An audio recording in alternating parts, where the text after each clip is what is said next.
നമസ്കാരം. ബി.ജെ.പിക്ക് അത്ര നല്ല കാലമൊന്നുമല്ല. ചെയ്തു കൂട്ടിയതിൻ്റെ എല്ലാം തിരിച്ചടികൾ ഒന്നൊന്നായി വന്നുകൊണ്ടിരിക്കുന്നു. നമുക്കറിയാം, ഇപ്പോൾ കേരളത്തിൽ തന്നെ പൂരം കലക്കുന്നതിന് വേണ്ടി സേവാഭാരതിയുടെ ആംബുലൻസിൽ സുരേഷ് ഗോപി വന്നിറങ്ങിയതും ഒക്കെ വലിയ വിവാദമായി മാറുന്നു. അതിന് അദ്ദേഹത്തിനെതിരെ പരാതി പോകുന്നു, കേസെടുക്കാൻ നിർദ്ദേശവുമായി കഴിഞ്ഞു. ഇങ്ങനെ ബി.ജെ.പി എവിടെയൊക്കെ എന്തൊക്കെ ചെയ്തു വെക്കുന്നോ, തങ്ങളുടെ താൽക്കാലിക ലാഭത്തിന് വേണ്ടി ചെയ്യുന്നു, അതെല്ലാം ഓരോ തിരിച്ചടികളായി മാറിക്കൊണ്ടിരിക്കുന്നു.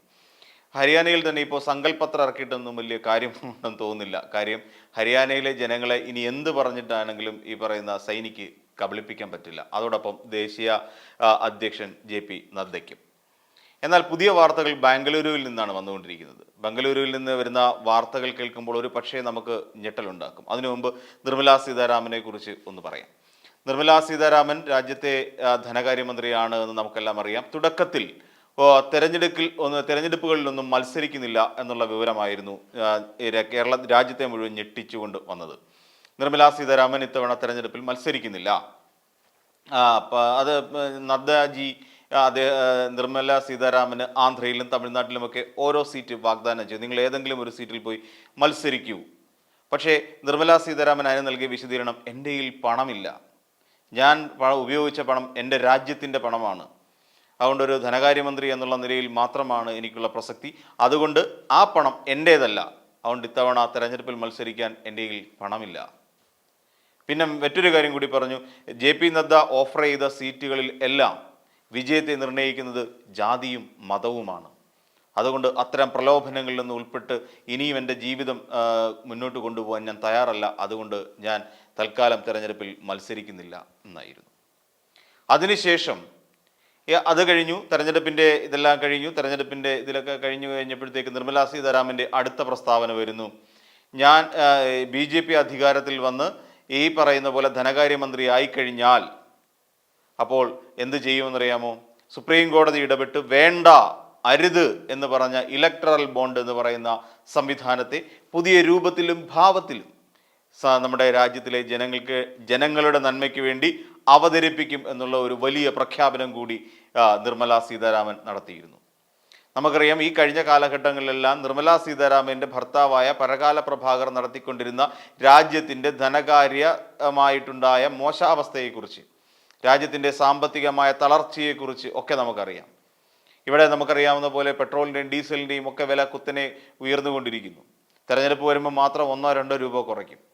അപ്പം ഈ രീതിയിൽ പാചകവാതകത്തിൻ്റെ ജനങ്ങളെ ഏതൊക്കെ രീതിയിൽ ബുദ്ധിമുട്ടിക്കാമോ, നികുതി നമ്മൾ ഇതൊന്ന് സ്പ്ലിറ്റ് ഔട്ട് ചെയ്ത് കഴിഞ്ഞാൽ ഏറ്റവും കൂടുതൽ നികുതി കേന്ദ്ര സർക്കാരിലേക്ക് പോകുന്നുണ്ട് എന്നുള്ളതാണ് നമുക്കറിയാൻ പറ്റുന്നത്. ഇന്ധന വിലയിൽ ഏതൊക്കെ രീതിയിൽ നികുതി ചുമത്തിക്കൊണ്ട് നമ്മളെ ബുദ്ധിമുട്ടിക്കാമോ ആ രീതിയിലെല്ലാം ബുദ്ധിമുട്ടിച്ചുകൊണ്ടിരിക്കുന്ന ഒരു ധനകാര്യമന്ത്രി കൂടിയായിരുന്നു നിർമ്മലാ സീതാരാമൻ. ഇതിനെക്കുറിച്ച് ഈ പറയുന്ന കാര്യങ്ങളെക്കുറിച്ച് അവരൊരു പ്രസ്താവന ഇറക്കിയിരുന്നു. എനിക്ക് നികുതി എന്ന് പറയുന്നത് വെറും 0 എത്തിക്കാനാണ് ആഗ്രഹം, ജനങ്ങളിൽ നിന്ന് നികുതി പിരിക്കാൻ എനിക്ക് യാതൊരു താല്പര്യവുമില്ല.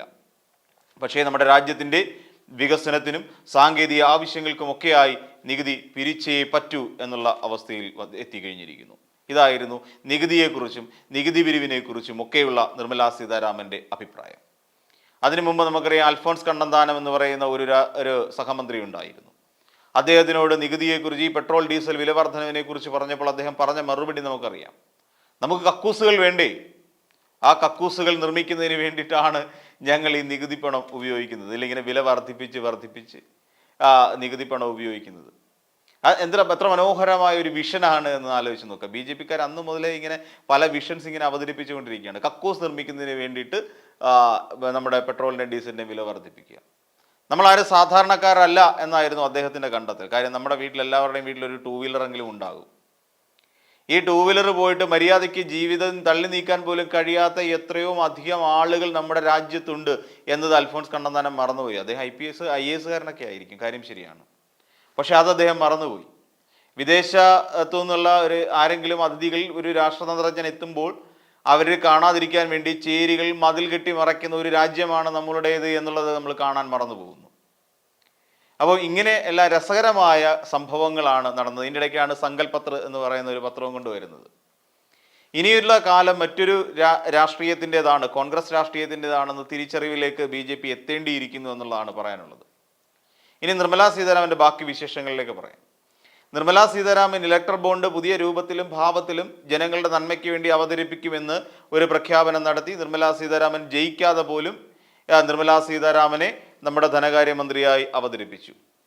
നമുക്കറിയാം, നിർമ്മലാ സീതാരാമൻ ഓരോ ബജറ്റ് അവതരണത്തിലും വരുന്ന സാരിയെക്കുറിച്ച് പോലും വലിയ വലിയ പരാമർശങ്ങളും വലിയ വലിയ വാർത്തകളും വരാറുണ്ട്. ഇന്ന സ്ഥലത്ത് നിന്ന് വാങ്ങിയ സാരി ഉടുത്തിട്ടാണ് വന്നത്, ഇന്ന നിറത്തിലുള്ള സാരി ഉടുത്തിട്ടാണ് നിർമ്മലാ സീതാരാമൻ ഇത്തവണ ബജറ്റ് അവതരിപ്പിക്കാൻ വന്നത്.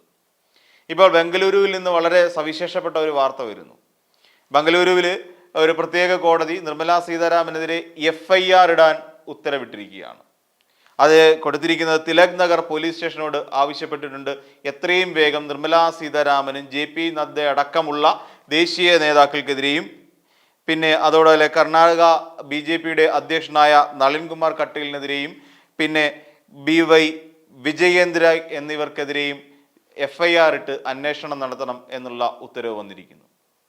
കാര്യം വേറൊന്നുമല്ല, നമുക്കറിയാം, രാജ്യത്തെ വലച്ച ഏറ്റവും വലിയ അഴിമതികളിൽ ഒന്നാണ് ഇലക്ടറൽ ബോണ്ട് എന്ന് പറയുന്ന സിസ്റ്റം.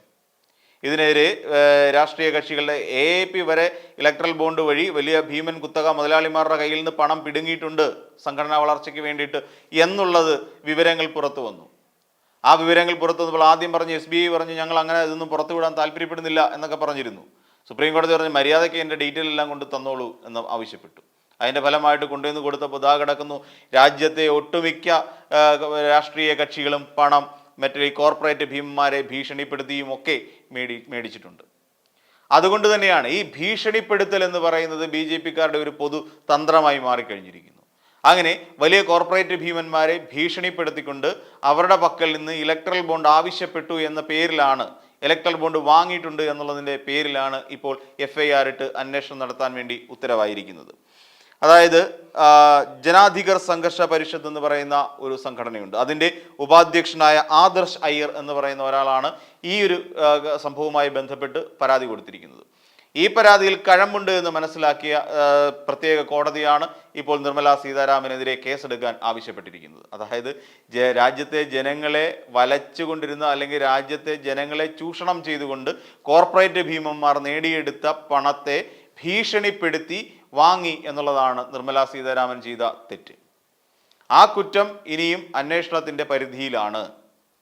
ഇത് മാത്രമല്ല, നിർമ്മലാ സീതാരാമൻ കോർപ്പറേറ്റ് ഭീമന്മാരോട് എത്രത്തോളം അനുനയപൂർവ്വം നിൽക്കുന്നു എന്നുള്ളത് കഴിഞ്ഞ ദിവസത്തെ നമ്മുടെ അന്ന സെബാസ്റ്റ്യൻ്റെ മരണത്തെ തുടർന്നുണ്ടായ വാക്കുകളിൽ നിന്ന് നമുക്ക് മനസ്സിലാക്കാൻ കഴിയുന്നതാണ്. അതായത് അത് ഈ പറയുന്ന കോർപ്പറേറ്റ് ഭീമന്മാരുടെ കൂട്ടത്തിൽ വർക്ക് ചെയ്യുന്ന IT കമ്പനികൾ അടക്കമുള്ളവർക്കൊപ്പം വർക്ക് ചെയ്യുന്നവർ മാനസിക സംഘർഷം ഉണ്ടായാൽ അതിനെ അതിജീവിക്കാൻ പഠിക്കണം.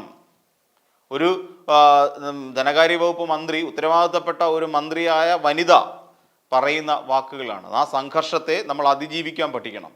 അതിന് വേണ്ടത് ദൈവത്തെക്കുറിച്ചുള്ള തിരിച്ചറിവാണ്. നമ്മൾ ദൈവത്തിൽ അർപ്പിച്ച ഒരു ജീവിതമായിരിക്കണം. അത് പഠിക്കേണ്ടത് കുടുംബങ്ങളിൽ നിന്നാണ്. ഇത് വലിയ വിവാദമായി. മറ്റു പലരും ഇവരെ വഴക്ക് പറഞ്ഞുകൊണ്ടും ചീത്ത പറഞ്ഞുകൊണ്ടും ഒക്കെ കമൻറ്റുകൾ പറഞ്ഞിരുന്നു. അതോടൊപ്പം ഒരുപാട് പരാമർശങ്ങൾ, പ്രതികൂലമായ പരാമർശങ്ങളും ഈ പറയുന്ന നമ്മുടെ നിർമ്മലാ സീതാരാമന് കേൾക്കേണ്ടി വന്നു. അപ്പോൾ ഞാൻ അങ്ങനെയൊന്നും അല്ല ഉദ്ദേശിച്ച് പറഞ്ഞത്. ഒരു പ്രദേശത്ത് അല്ലെങ്കിൽ ഒരു സ്ഥാപനത്തിൽ നിന്നുകൊണ്ട് പ്രസംഗിക്കുമ്പോൾ അതിന് അനുകൂലമായ രീതിയിൽ പ്രസംഗിച്ചു എന്ന് മാത്രം. ഇത്തരത്തിലുള്ള അനുകൂല നിലപാട് ആർക്ക് വേണ്ടിയിട്ടാണ്? ഇവിടെ ജോലിഭാരം കൊണ്ട് ജീവൻ വെടിയേണ്ടി വന്ന അന്നയ്ക്ക് വേണ്ടിയിട്ടാണോ പറഞ്ഞത്? അല്ല. പകരം ഇത്തരത്തിൽ ചൂഷണങ്ങൾ നടക്കും. ഇത്തരത്തിൽ കോർപ്പറേറ്റ് സ്ഥാപനങ്ങളിൽ ഈ രീതിയിൽ തൊഴിലിടങ്ങളിൽ ചൂഷണം നടക്കും. അത്തരം ചൂഷണങ്ങളെ സഹിക്കാനും പൊറുക്കാനും നമ്മുടെ നാട്ടിലെ വനിതകൾ പഠിച്ചിരിക്കണം. നമ്മുടെ വീട്ടിൽ നിന്നുള്ള ഓരോ പെൺകുട്ടികളും അത് പഠിച്ചിട്ട് വേണം അങ്ങോട്ട് ചെല്ലാൻ. അല്ലെങ്കിൽ അങ്ങനെ അത്തരം കമ്പനികളിലേക്ക് ചെല്ലുന്നതിന് മുൻപ് വീട്ടുകാർ ഈ കുട്ടികളെ ദൈവവിശ്വാസത്തിന് പഠിപ്പിച്ചുകൊണ്ട് ഈ മാനസിക സംഘർഷത്തെ അതിജീവിക്കാൻ പഠിക്കണം. അപ്പോഴും കോർപ്പറേറ്റ് മുതലാളിമാർക്ക് സുഖമാണ്. അവർക്ക് എന്ത് വേണേ അവരെ കൊണ്ട് ചെയ്യിക്കാം, എത്ര മണിക്കൂർ വേണമെങ്കിലും അവരെ കൊണ്ട് ജോലി ചെയ്യിക്കാം. അതിലൊന്നും ഒരു തെറ്റുമില്ല. തെറ്റ് ജോലി ചെയ്യാൻ പോയ അന്ന സെബാസ്റ്റ്യൻ്റെ ഭാഗത്താണ്. അത് മോശമായി പോയി. കാര്യം അന്ന സെബാസ്റ്റ്യൻ സമ്മർദ്ദത്തെ അതിജീവിക്കാൻ പഠിച്ചില്ല. ദൈവവിശ്വാസത്തിൽ ഊന്നി നിന്നുകൊണ്ട് പഠിക്കാൻ വീട്ടുകാർ സമ്മതിച്ചില്ല. ഒരു ചാർട്ടേഡ് അക്കൗണ്ടൻ്റ് ആയിട്ടുള്ള ഒരു യുവതി അത്രയും പഠിച്ച് ഒരു ജോലിക്ക് ക്യാമ്പസ് സെലക്ഷനിലൂടെ കയറി കഴിഞ്ഞപ്പോൾ ആ കുട്ടിയെ സംബന്ധിച്ചിടത്തോളം അവർക്ക് സഹിക്കാൻ പറ്റുന്നതിനും അപ്പുറത്തേക്കാണ് അവിടുത്തെ തൊഴിൽ ഭാരം. അതിനെ അല്ല നിർമ്മലാ സീതാരാമൻ എന്ന് പറയുന്ന ധനകാര്യമന്ത്രി ചോദ്യം ചെയ്ത് നമ്മൾ ആലോചിച്ച് നോക്കണം. അങ്ങനെ ജനോപകാരപ്രദമല്ലാത്ത നിരവധി വാക്കുകളാണ്, അല്ലെങ്കിൽ ജനവിരുദ്ധമായ വാക്കുകളാണ് നിർമ്മലാ സീതാരാമൻ്റെ വായിൽ നിന്നും പലപ്പോഴും അടർന്നു വീഴുന്നത്. നികുതി ഇല്ലാതാക്കാൻ എനിക്ക് ആഗ്രഹമുണ്ട്, പക്ഷേ നികുതി കുറച്ചാൽ നമ്മുടെ നാട്ടിലെ വികസന പ്രവർത്തനങ്ങളും കക്കൂസ് കെട്ടുന്നതൊക്കെ നിൽക്കും അല്ലെ? ഈ രീതിയിൽ BJPയിലെ നേതാക്കന്മാരെല്ലാം ഇപ്പോൾ ഓരോ ഘട്ടത്തിലും തിരിച്ചടി വാങ്ങിക്കൊണ്ടിരിക്കുകയാണ്. പ്രധാനമന്ത്രി നരേന്ദ്രമോദി അടക്കം ദേശീയ നേതാക്കളടക്കം ഈ രീതിയിൽ പലയിടത്തും പല രീതിയിലും പ്രവർത്തിച്ചതിൻ്റെ ഫലമായിട്ടാണ് സത്യത്തിൽ BJP വലിയൊരു അപജയത്തിലേക്ക് പോയിക്കൊണ്ടിരിക്കുന്നത് എന്ന് നിസ്സംശയം നമുക്ക് പറയാൻ കഴിയും. ഈ വീഡിയോ നിങ്ങൾക്ക് ഇഷ്ടമായാൽ ലൈക്ക് ചെയ്യുക. കൂടുതൽ വീഡിയോകൾക്കായി യോഗനാഥം ന്യൂസ് ചാനൽ സബ്സ്ക്രൈബ് ചെയ്യുക.